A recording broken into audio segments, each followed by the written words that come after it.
The Nasdaq 100, QQQ, is at a critical crossroads and your next trade could depend on what happens next.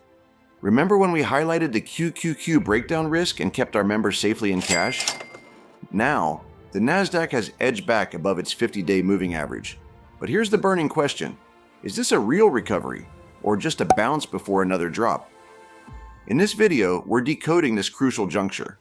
You'll discover why the 50-day MA is our new line in the sand, how leading stocks are reacting to this pivotal move, and what a healthy pullback might look like from here.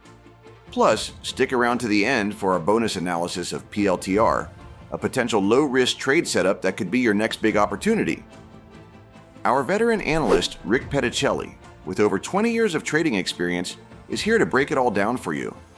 His insights will help you to navigate whatever the market throws our way next.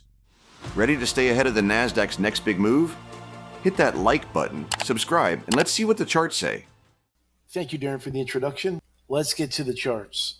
So after a sharp rally off the 200-day MA, where the price action reclaimed the 8, 20, and then the 50-day MAs, the Nasdaq 100 ETF QQQ rolled over on Thursday on a pickup in volume, closing right at the 50-day MA and just above the 8-day EMA. So what was once resistance, which was the prior swing high in the 50-day MA, this area right in here, now becomes support on the pullback. And rather than thinking of support of just this one line, think of it more as an area here.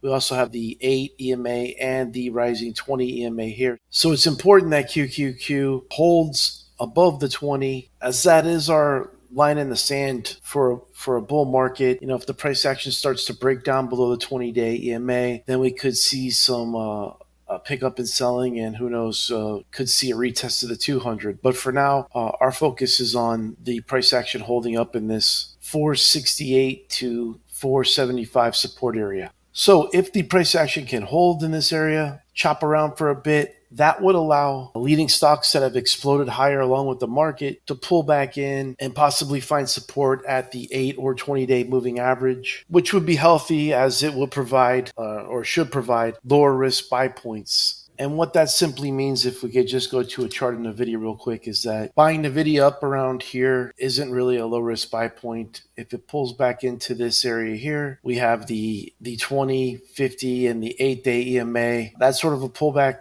could find support in this area. That's a lower risk buy point than buying up here. And that was really buying the downtrend line break, where, you know, support from, if we're buying up here, support from the 8 MA is 5% lower, 50 MA 7%, 20 MA is like 9% lower. So that's a tougher buy, especially with the market extended, 2 weeks in a row. Also, what we don't want to see moving forward is today's volume was higher, which is a distribution day for the Nasdaq composite. During the next few days, we don't want to see more distribution enter the market. Some sideways to lower price action is fine. We just don't want to see it on higher volume. And we definitely want the price action to hold above the 467 area on a closing basis. So during the market rally off the lows, we certainly saw enough explosive price action in leading stocks. What we now want to see is how these stocks react to Thursday selling, and that's what we'll be monitoring over the next few days. What is possibly setting up for a low risk buy point.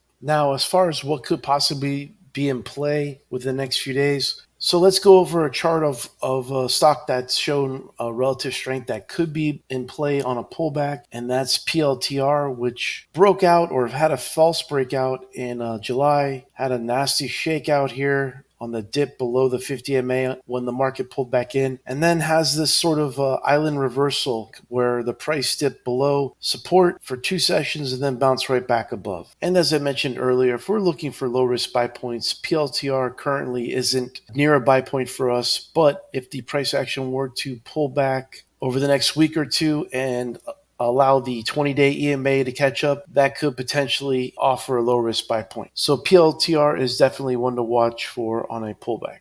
Now, you might be wondering, how can I stay on top of these critical market moves and make informed decisions? That's a great question, and it leads me to an important point. Navigating these market conditions can be challenging. That's why we created the Wagner Daily, to provide you with professional level analysis and actionable trade plans every single day. If you're serious about leveling up your trading game, head over to morpheustrading.com and click on the stock picks link.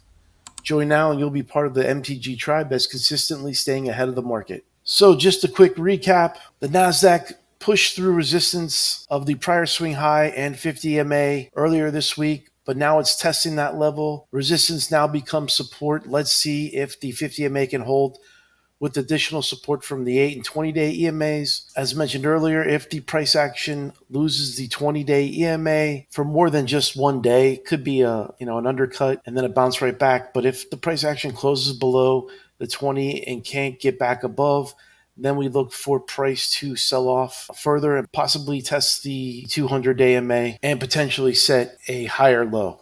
If support holds over the next few days, then look for the price action to stay above the 20, even possibly above the 50 MA, and then look for stocks to produce lower risk buy points near a moving average such as the 8, 20, or 50-day MA.